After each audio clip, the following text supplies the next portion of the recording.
side of the square, there's the National Gallery, behind it the National Portrait Gallery, but they're open every day and both are free. On the far right of the square, the church of the tall spire is St Martin in the Fields, the parish church of the royal family. For many decades the square was popular with its pigeons, seems to be thousands flying around. They've all gone now, as you can see. It's now become a criminal offence to feed pigeons anywhere. Through the trees on the right, Canada House. On the other side of the square, South Africa House. They're both high commissions and not embassies. It's the part of the British Commonwealth. Further on our right, behind the buses, there's OSIP.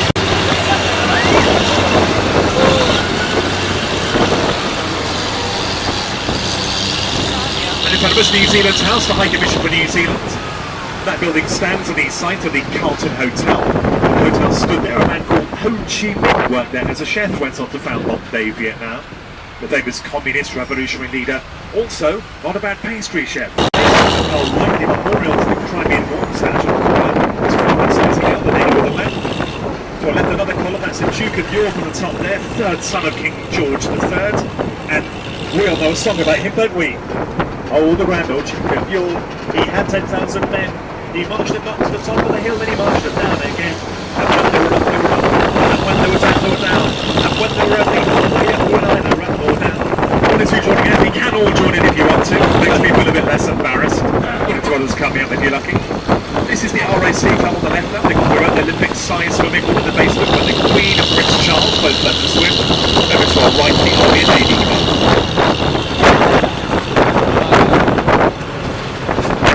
Our right arm, look at the windows we go by, you see a spaceship one, there's people are standing.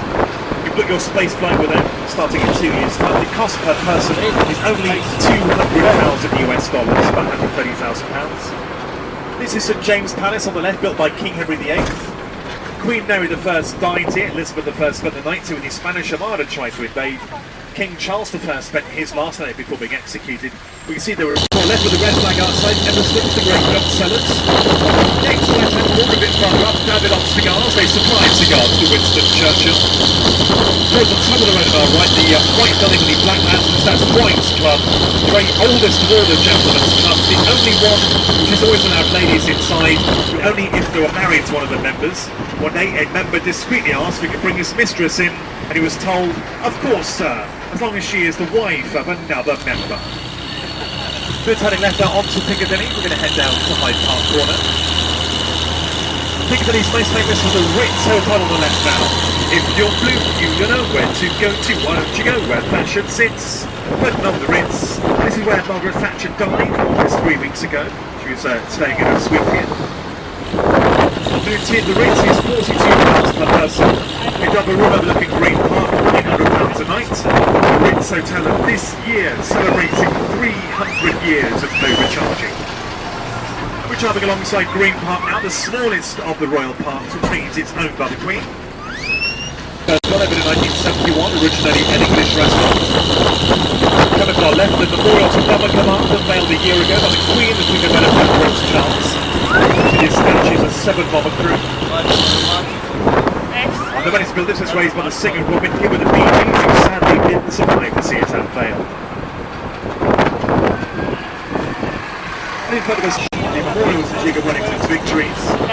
Can climb to the top of the arch, and from the top, the ways now this wall, Royal Guard parties are held, 2 or 3 every July. There was a guard party held here in 1996, where 2 of the guests were struck by lightning in the thunderstorm.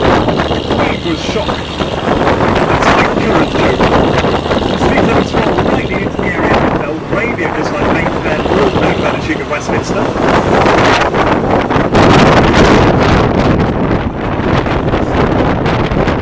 Next street is Chester Street. This leads into Chester Square, and we'll find the home of the late Margaret Thatcher.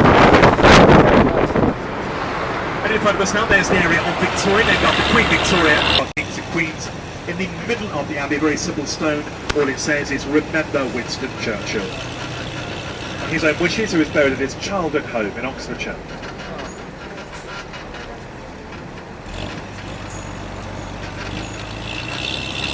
The smaller buildings to the right of that, that's the sanctuary where the Dean lives, so its archway is Westminster School, where Nick Clegg went to school, as did Andrew Lloyd Webber.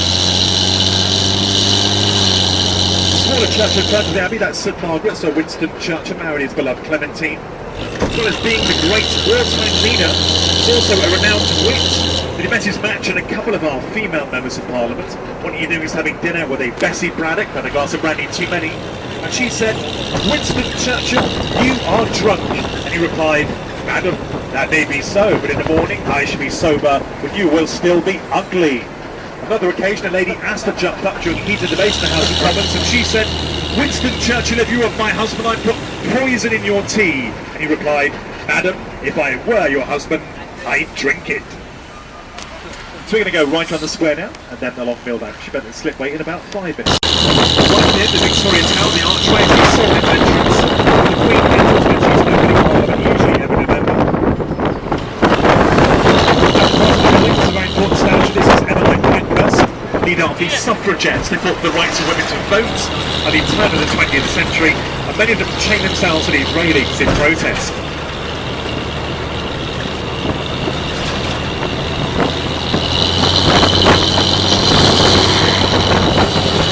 And there's the Buxton Memorial, the memorial to the ending of slavery in 1807 and went to the Commonwealth. The next one to our right is Salisbury Road. Number 61 was the fictional dress of James Bond, who had been a real person, having 91 years old.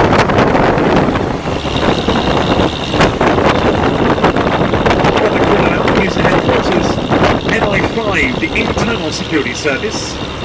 Watching the TV series Spooks is where the real spooks go to work.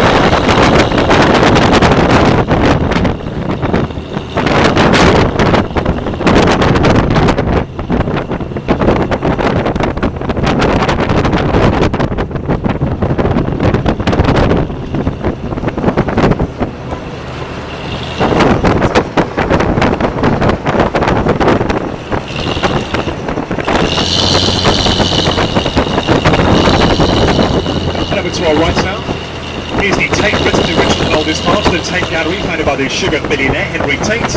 We see their collection of classical art. And there's our slip over to our left. We'll be heading down that in just a minute or two.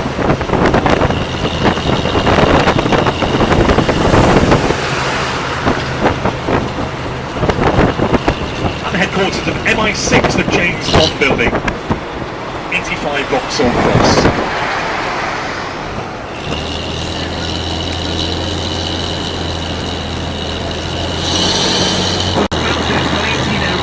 Mansfield Cummings, who signed all of his mail, the letter C, is suddenly everything from £132 million, and with 6 RTQ qualifications in set to put a further 150 million on the building.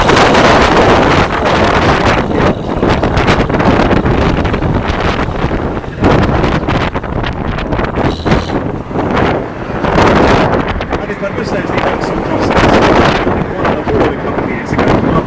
ugliest building. Many people think it looks like a missile launcher. Sit down.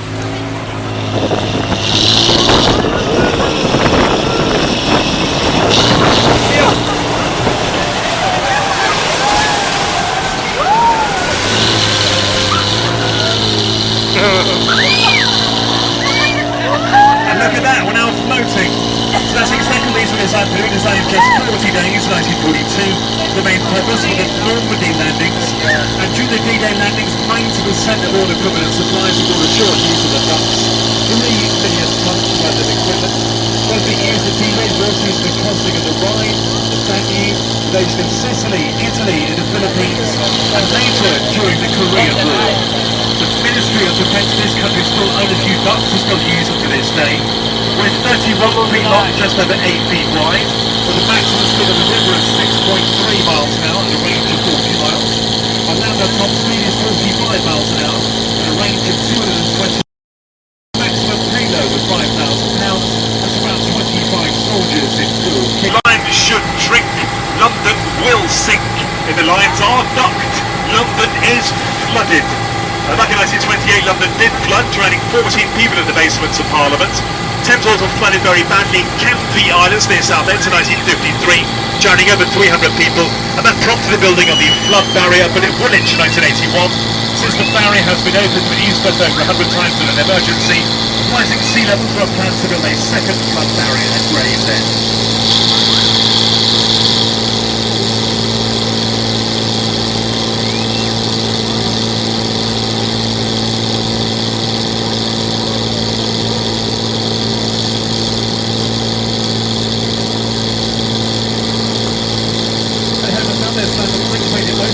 Direction of the tide. Every 12 and a half hours, and it's about half an hour later every day. The tide reaches about 60 miles inland to the mouth of the river, 50 miles away over to our right, as far as Southend. And we've further 10 miles in front of us as far as Paddington Lock. On the high spring tide, if we look at the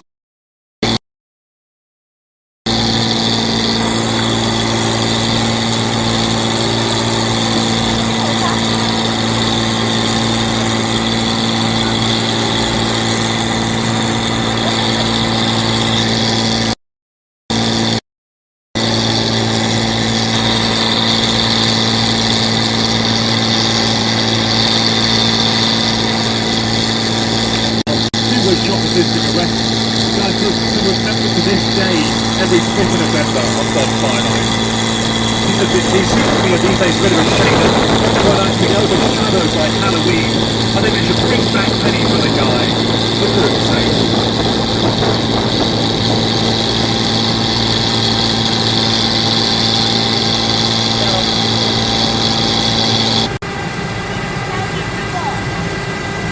And over to our left now in the distance, we can see the top of a skyscraper. That's the Strata.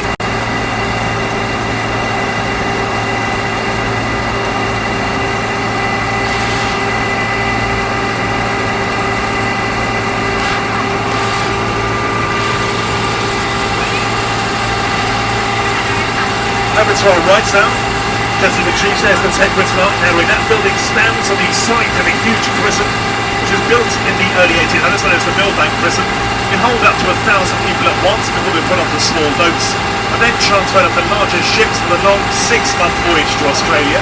2017.